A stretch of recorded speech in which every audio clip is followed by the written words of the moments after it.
público do Rio de Janeiro e foi se esconder em Moçambique. Enfim, a gente tem muitas experiências nisso, né? Porque quando a pessoa foge, imediatamente você tem que procurar mapear as pessoas que cercam. E mais cedo ou mais tarde essas pessoas acabam cometendo erros.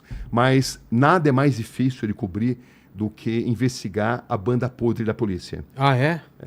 Porque você se depara com setores da polícia, a maior parte da polícia é composta por profissionais honestos e que não concordam com isso. Mas quando você fala de banda podre da polícia, você está falando de pessoas que usam instituições e essas instituições para perseguir, para ameaçar, para evitar que você se aproxime da verdade e ameaçam não só você, como pessoas ligadas a você. Eu costumo dizer que denunciados não mandam flores. É verdade. Denunciados fazem todo tipo de ação para te intimidar, para que você não se aproxime da verdade. Que tipo de ameaças você já recebeu?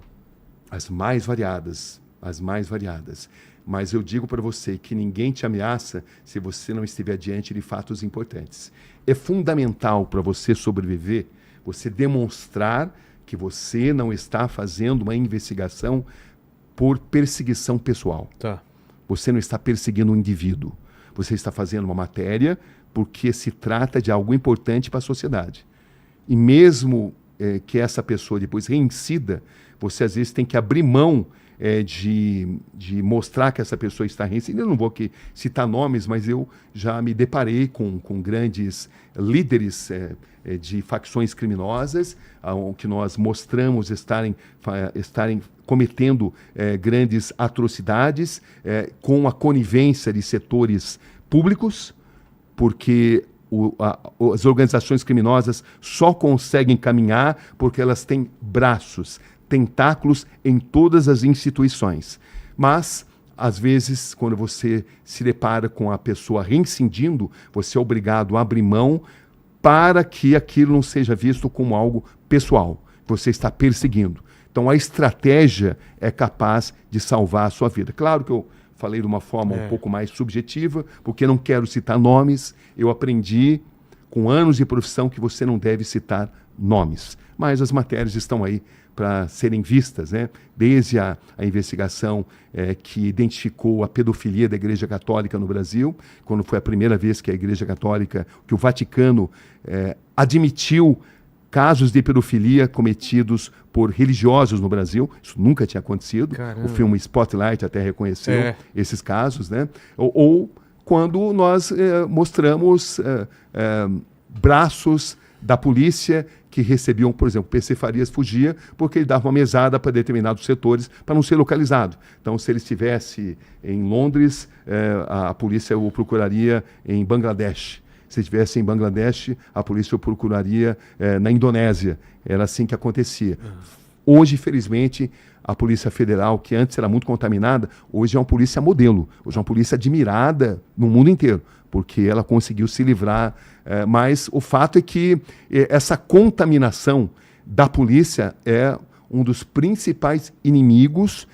E hoje em dia o crime organizado, e se fala aí das grandes organizações, PCC, Comando Vermelho, esse crime organizado, ele está infiltrado nas nossas principais instituições. Verdade. E isso é algo profundamente difícil de ser combatido, porque estamos falando de uma indústria profundamente lucrativa, que dá muito dinheiro. E que está infiltrado em vários ramos. No narcotráfico, no tráfico de drogas. Posto de gasolina é a maneira de lavar dinheiro, né?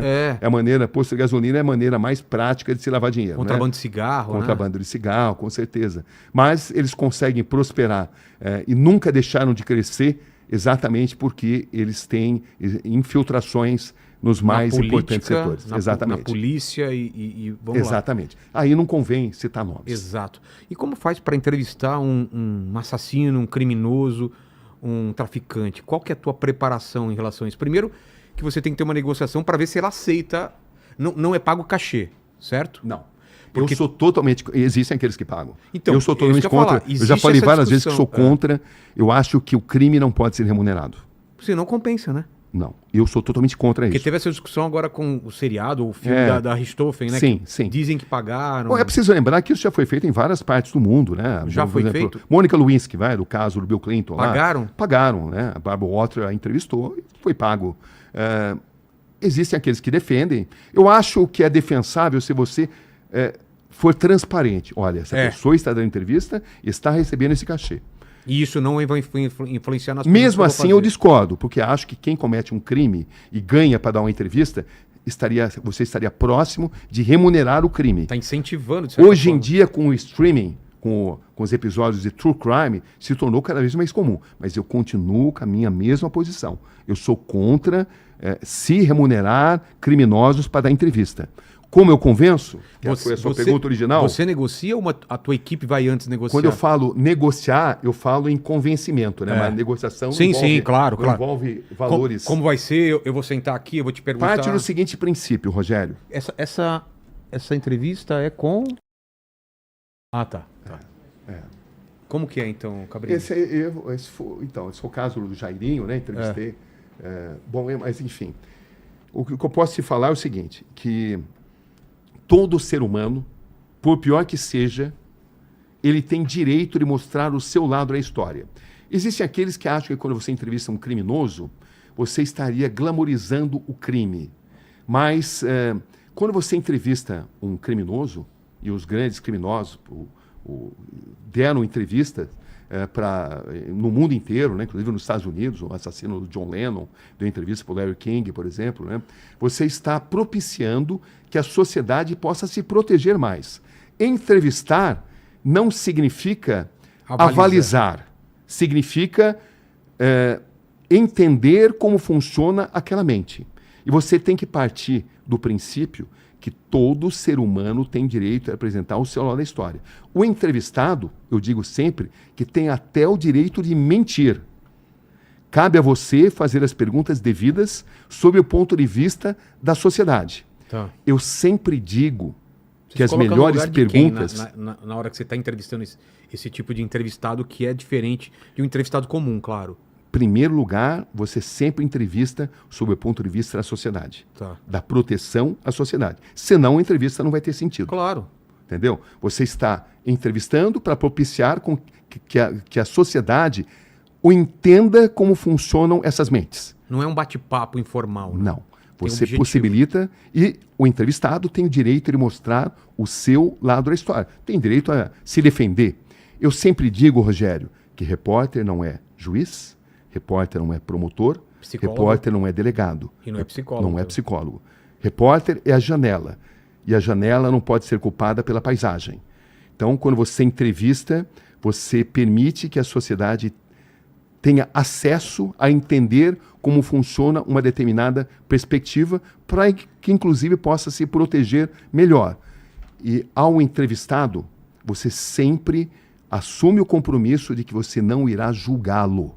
Isso é fundamental. Eu não estou aqui, se eu vou entrevistar um criminoso, para julgar. Eu estou aqui para fazer as perguntas devidas. Se a pessoa falar, olha, eu dou entrevista, mas você não pode perguntar isso, eu não aceito dar entrevista. Você coloca esse tipo de... Olha, você vai ter todo o direito de apresentar o seu lado da história. Existem muitos casos que quando o entrevistado vai mal na entrevista, aí depois culpa a edição, né? Quando, na verdade, ele que não foi bem na entrevista. Já aconteceu várias vezes. Mas o fato é que, em inúmeras vezes, o entrevistado consegue mostrar o seu ponto de vista e consegue fazer com que muitas pessoas possam analisar o que ela fez sob uma outra ótica, enfim. Mas isso não depende do entrevistador. O entrevistador está ali para permitir que o entrevistado apresente o seu ponto de vista e permitir que a sociedade entenda aquele ponto de vista, mas jamais julgar. Quando eu entrevisto alguém, por exemplo, Eduardo Cunha, que foi um homem muito importante no cenário político, pivô de um escândalo político. Eu não faço comentários nem análises sobre a ação dele antes, nem durante e nem depois. É comum que as pessoas me procurem depois, quando eu faço uma determinada entrevista com esses personagens, para saber, mas aí, o que você acha? A pessoa é culpada? Mentiu ou não mentiu? Eu nunca exerço julgamento. Mas se porque você tá vendo seria, mas você não seria tem, uma às vezes- quebra da confiança. Mas às vezes você não tem o sentimento, você tem certeza que ele tá mentindo? Tenho, E aí? o tempo todo. aí, E aí eu transformo isso em boas perguntas. Ah, tá. O que são boas perguntas? É comum as pessoas levarem um questionário com inúmeras perguntas. Certo. Acho bacana isso. Mas isso é problemático se isso fizer com que a pessoa não faça o que você está fazendo comigo nesse momento. Olho no olho. Ouvir, né? Quando você está tendo o contato olho no olho, expressão facial, expressão corporal, você está conseguindo ferramentas para fazer perguntas melhores. As melhores perguntas não são constantemente as pré-estabelecidas. Porque a São pessoa tá aquelas vendo que você... surgem de respostas incompletas. Porque você sente na voz dele, no jeito de responder, a próxima pergunta já vem da própria resposta dele, né? As melhores perguntas nascem de respostas incompletas, desde que o entrevistador esteja atento àquela deixa. Muitas vezes, o entrevistado está querendo revelar algo. Ele está quase que te pedindo, mas cabe a você saber qual é o caminho que você vai percorrer, qual é o flanco que se abriu numa resposta incompleta. Tem algum exemplo que você lembra de... Pô, essa pessoa falou alguma coisa que ela provavelmente não falaria em outra entrevista. Ela revelou alguma coisa importante. Muitos casos, muitos Mas casos. tem algum exemplo, assim? Eu poderia, por exemplo, citar o caso da entrevista com o Fernandinho Beiramar, que é uma Essa entrevista foi muito repercutiu, tem mais de 40 milhões de visualizações em perfis diferentes. Onde a negociação foi muito difícil, porque ele falou assim, não, eu sei que você está aqui para manipular a entrevista, fazendo perguntas que vão conter os julgamentos. Eu falei, não, eu não estou aqui para te julgar, eu estou aqui para permitir que você apresente o seu lado da história. Tá bom, mas você vai ter que fazer da seguinte forma, a cada resposta que eu der, nós vamos voltar à gravação para ver se eu gosto daquilo que eu respondi. O quê? E se eu gostar, eu permito que isso continue. Senão, eu vou levantar a cadeira e não vou dar essa entrevista. Aliás, já começou desde o princípio, né? Porque eu não fui entrevistar o Fernandinho Beiramar. Eu fui para entrevistar o Ney da Rocinha. Mas no último momento, o Ney da Rocinha, que é um rival, arqui-inimigo do Fernandinho Beiramar, desistiu da entrevista. Mas antes do Fernandinho Beiramar, ficou sabendo que o Ney ia falar. Se ele vai falar, eu também quero falar. Entendi. Aí ele me recebeu. Aí ele topou da entrevista. Entendeu? Mas aí, no último momento, eu falei, eu não vou dar mais essa entrevista, porque eu acho que vocês não vão deixar eu apresentar o meu lado da história, vai ter julgamento. Aí eu falei, não, nós estamos aqui para ouvir o seu lado da história, e eu me decepciono, né? Me decepciono muito com aquilo que eu tinha da sua imagem. Que imagem é essa? Não, eu sempre ouvi dizer que com o Fernandinho Beiramar a palavra não tem curva. Nossa, e eles levam muito a sério isso, né? Eles levam essa expressão, eles levam muito a sério. Mas eu estou vendo que isso é balela, entendeu? Você falou que você ia falar, agora você não está falando. Tá bom. Mas é o seguinte, a cada pergunta que você fizer, eu vou ter que parar a gravação para ver se eu gosto e para ver e continuar. E aí? Senão eu não vou. Então tá bom, ok, vamos lá. fazer assim, dessa forma. Primeira pergunta. Então eu comecei, aí eu falei, vou fazer uma estratégia. Eu fiz sinais para o meu cinegrafista para que tudo aquilo que ele falasse, porque eu sabia que eu tinha um grande trunfo nessa entrevista. Qual era? Que era? A vaidade dele. Ah. Ele era um cara muito inteligente. E muito vaidoso. E muito vaidoso. Então, a cada resposta que ele dava, o meu cinegrafista dava um ok. Nossa, que impressionante. Mandou bem. Mandou muito E bem. ele crescendo aqui, né? Resultado?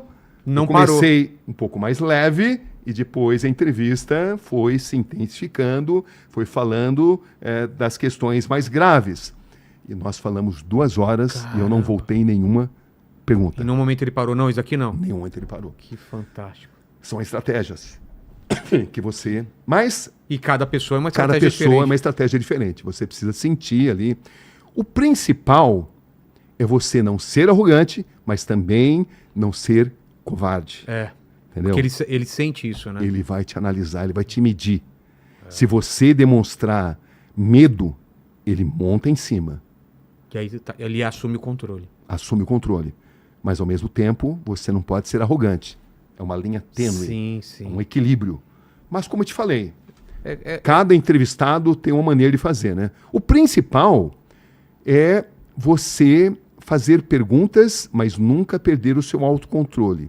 Eu costumo dizer que você precisa agir como se fosse um comissário de voo, Sim. em que o passageiro chega bêbado e profundamente alterado, e o comissário, bem treinado, fala: passageiro, por gentileza, quer retornar à sua poltrona?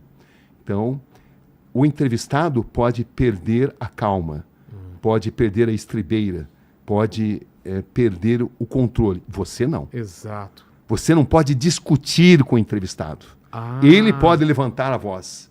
Você Como você jamais. faz para não entrar no mesmo... Treinamento